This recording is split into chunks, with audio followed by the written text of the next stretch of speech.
अस्सलाम वालेकुम everyone, welcome back to ZQ foods. I hope and pray आप सब बिल्कुल ठीक होंगे। तो जो रेसिपी आज आप लोगों की बेहद फरमाइश पर मैं आपके साथ शेयर करने जा रही हूँ वो है चिकन मंचूरियन की रेसिपी, जिसे आप चिकन फ्राइड राइस के साथ, एग फ्राइड राइस के साथ या सिंपल बॉयल्ड राइस के साथ यूज़ कर सकते हैं। और वीडियो अगर आपको अच्छी लगे तो प्लीज़ इसको लाइक और शेयर ज़रूर कर दिया करें। आइए चलते हैं रेसिपी की तरफ।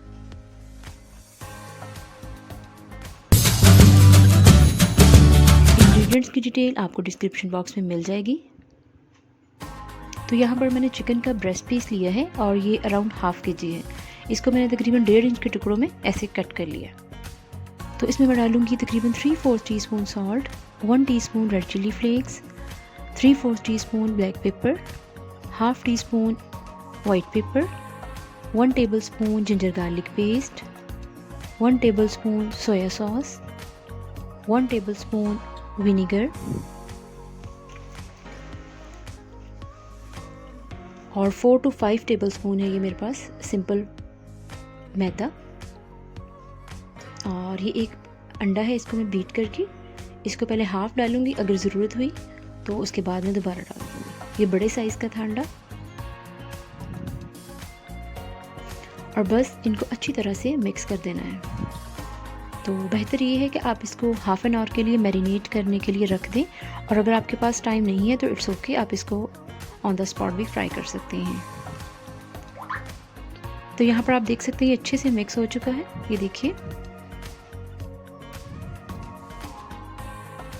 अब इसको मैं कवर करके रख दूँगी आधे घंटे के लिए। और ये अंडा जो था ये देखिए इतना सा बच गया। यहाँ पर एक पैन में मैं लूँगी ऑयल। बिस्मिल्लाहिर्रहमानिर्रहीम। ये तकरीबन इतना लेना है कि क्योंकि चिकन को डीप फ्राई करना है।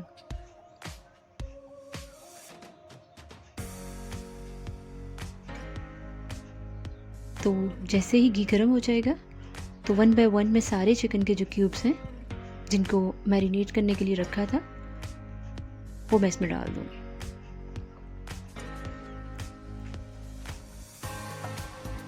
फ्लेम ना तो बहुत हाई रखनी है और ना ही लो हो, तकरीबन मीडियम टू लो फ्लेम पर इसको फ्राई करना है, क्योंकि इसको कुक भी करना है। और 7 से 8 मिनट लगेंगे, ये बड़े अच्छे से कुक हो जाएंगे। तो 3 से 4 मिनट के बाद इसको हिलाना है और उसके बाद इनकी साइड चेंज कर देनी है। यहाँ पे 8 मिनट में ये देखिए इसका कितना अच्छा कलर आ चुका है। अब मैं इनको निकाल लूँगी। ये देखिए, ये एज इट इज़ भी बहुत अच्छे लगते हैं। बच्चे इसको केचप के साथ भी बहुत इंजॉय करते हैं। बहुत ही क्रिस्पी जो है ये रेडी हुए हैं। और इनको मैं किसी टिश्यू पे रख दूंगी ताकि अच्छी तरह से इसका ऑयल जो है वो एब्जॉर्ब हो जाए। इसी तरह करके जो बाकी थे रिमेनिंग उनको भी मैं फ्राई कर लूँगी। ये 2 बैच में ये फ्राई हुए हैं। ठीक है, चलते हैं अगले स्टेप की तरफ। इसकी ग्रेवी रेडी करनी है, तो उसके लिए मैंने लिया है तकरीबन 1.5 टेबलस्पून ऑयल। जैसे ही ऑयल गर्म हो गया तो इसमें मैंने जिंजर गार्लिक जो है वो चॉप्ड वो इसमें डालना है और इसको हल्का सा सौते करना है मीडियम फ्लेम पर। जैसे ही एक अच्छी सी गार्लिक की खुशबू आना स्टार्ट हो जाएगी तो इसमें मैं वेजिटेबल्स डाल दूँगी।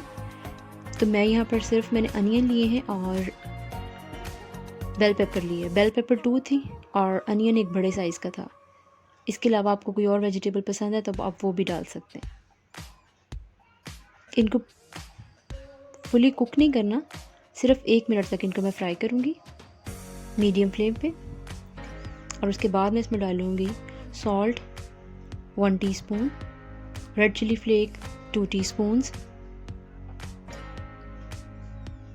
Half teaspoon red chilli powder, 1 teaspoon black pepper, 1 tablespoon soya sauce, 1 tablespoon vinegar, 1.5 teaspoon sugar. Spices आप अपनी मर्ज़ी से ज़्यादा या कम कर सकते हैं। और इनको अच्छी तरह से मिक्स कर देना है। और इसके साथ ही आप केचप भी डाल सकते हैं, लेकिन मैं केचप बाद में डालूँगी।